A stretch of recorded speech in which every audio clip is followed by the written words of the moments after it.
Alright then, beautiful stuff. Yeah.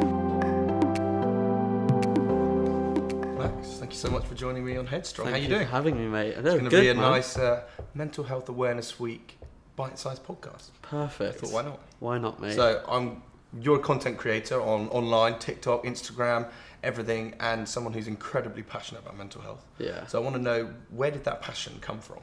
I mean, to be honest with you, man, like, I'm very open and transparent, and like, I think for me, it stemmed from basically suffering with it. Like, for full transparencies, I suffer from obsessive compulsive disorder, severe anxiety and depression, and you know, I literally have done since I can remember. So I think for me, it was like, I got to a point where I was like, I want to be someone who my 16-year-old self, 15-year-old self could look up to and be like, damn, okay, I'm not weird, I'm not mental, like, it's normal to feel like this, and I wish I had that at that age. So essentially, I'm just trying to be that person for any young people that are struggling out there, basically. I mean, you talk about your, obsessive compulsive disorder, you talk about anxiety and depression. What do you do yourself to kind of look after yourself? I mean, to be honest with you, like, I'd be a hypocrite if I was sat here being like, I meditate every day and I do, like, I feel like a lot of people would say they do this stuff all the time, but I think realistically people don't, because people have lives that get in the way, people have social lives, they have family problems, they have, whatever's going on that stops, those things that can help. But I think what I do is I try and position my life to not affect my mental health as much as possible. So, I will try and, lower my screen time at night, even though, I do at most nights, I'll be on my phone straight up until like I go to sleep, put it aside, go to sleep.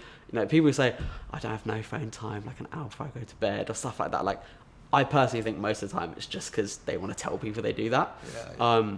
But for me, like, what I do to look after my mental health is just, I'm a big believer in like listening to my body. So like, if I start to feel more anxious, then I'm like, okay, what's happening in my life right now that I can change to essentially help that? I'm feeling a bit low, what can I change? Like, and I think it's just listening to yourself and making sure that you are listening to your feelings, your body, like everything really. But I mean, the thing that I would say that helps me most, and the thing that I would say that I do every day, is exercise. And like, obviously you hear the cliche of like, oh, I'm anxious, go for a run. Like, obviously that's not great advice, but for me, exercise is like, it clears my head, and the release of those endorphins. Exactly, man. Feels so good after. 100%. Like, I feel great when I exercise, and I feel good. And if I'm waffling here, but if I don't exercise, I can feel it in my head. Yeah, do you know what I mean? How important is it for then people in the public sphere who might not necessarily have OCD or anxiety or depression, but have experienced things, like as an actor, people who have experienced rejection? How important is it for them to talk about their own experiences to ultimately help inspire other people to understand that talking out is okay? Yeah. Well, do you know what it is? Yeah, it's like kind of like going off the point I said earlier. Is like, life's not perfect, and if you portray your life as perfect, people are going to think your life is perfect. It's like social media, right? They're snippets of people's lives. They're snippets of perfection, but that's not an entire life. And I think it's important for people to say stuff like this. People who are mental health advocates, but they only share and post the happy times. I'm like, well, what advocacy are you actually doing? Because when it gets tough, you don't talk about it. And I think that a lot of people then, when things are a bit, I don't know, people I think who are in a position to have influence, or they're a celebrity or whatever, I think the importance of them talking out is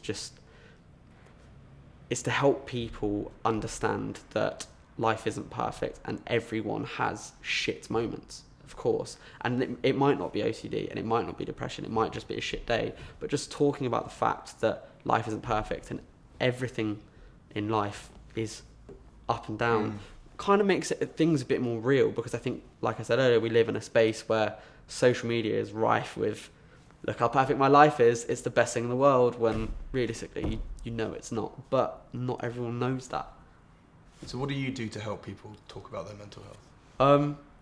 I mean, I make videos online. Teed it up. Yeah, like So you one of the things you do is you hand out the notes to people, right? Yes, which is great. Yeah. And what kind of things do you put on the notes?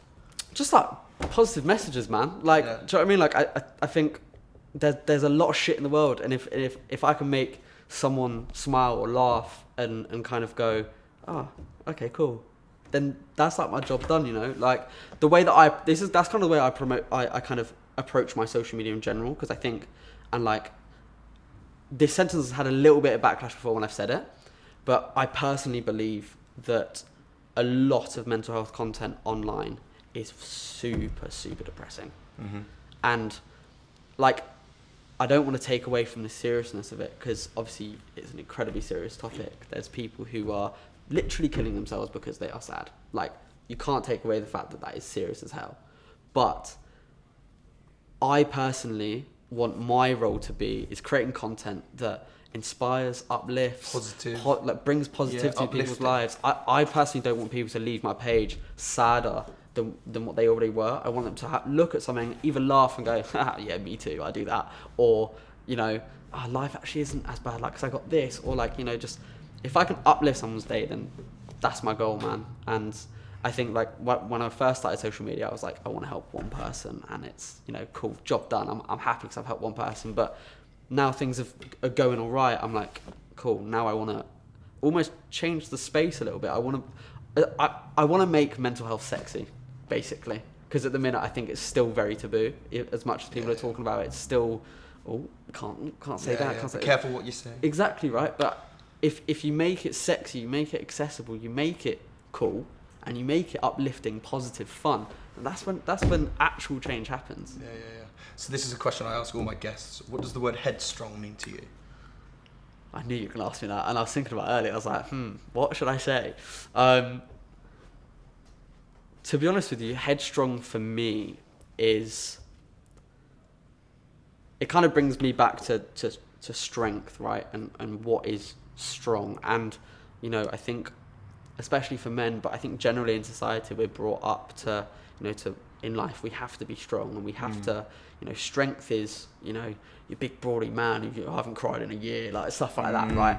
But for me, strength, and, you know, I see it with myself and my peers and you know, some of my best friends, the strength that I see of us, where we can, you know, cry to each other, we can, you know, express our emotions, we can, you know, me saying to my best mate, can I sleep in your bed tonight because I'm really fucking sad, and them going, of course, that's stronger than, I haven't cried in a year, because it takes guts, it takes balls to do that. So for me, just strength, like headstrong for me just means vulnerability, it means openness, it means sensitivity, and that applies to everyone, no matter what your gender is, your skin colour, your sexuality. That appeal, I think, is for everyone, and you can just, you know, be who you are and express whatever emotions you're feeling. I love that. Let's go hit the streets. I want you to teach me your ways. Yeah. Let's come up with some questions. Well, I know what I'm going to be asking. I know my question,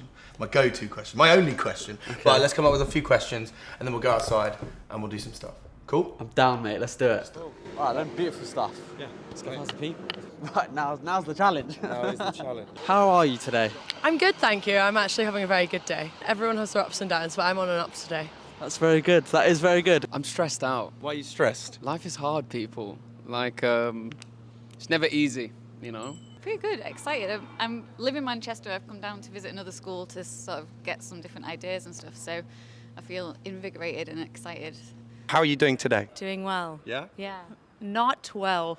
Why not? What's going on? Me and my partner broke up like 3 weeks ago. I'm really sorry to hear that. And how important is Abby, though, as a friend, to talk about your mental health? Sister. Oh, your sister! Oh, but how important is it to talk to anybody about your mental health? Very, very important. Yeah? Yeah, I'd say so. How often do you talk to your friends about your own mental health? Quite often. They're my go-to when I need to vent for something, and then I'll normally naturally sort of apologise for it, and then they're always like, don't worry, it's fine. How often do you talk to your friends or your family about your mental health? Oh, all the time. Yeah. If you're one of my friends, you know, I'm that guy, like, yo, something's going on.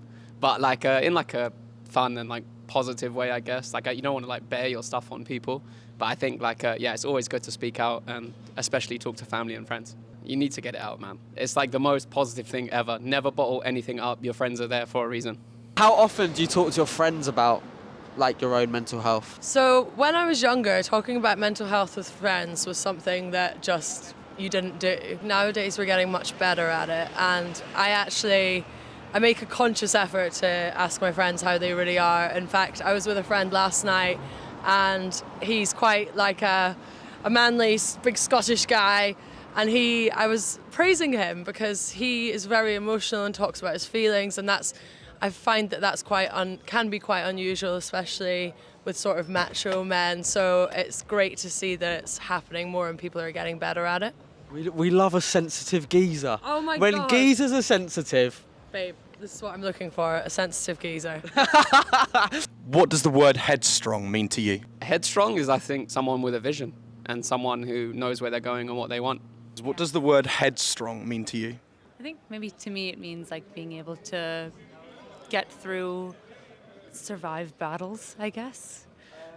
Pass through things with keeping your mind intact, using that strong mind of yours to just get through. One last question for you. Yeah. What does the word headstrong mean to you? I think being determined and resilient, being willing to struggle and fail a bit and being okay with that, not seeing failing as a failure. Not seeing failing as a failure. Yeah. Give me a high five to that. Thank you so much. Cheers. It's all right. That was amazing. Thank you.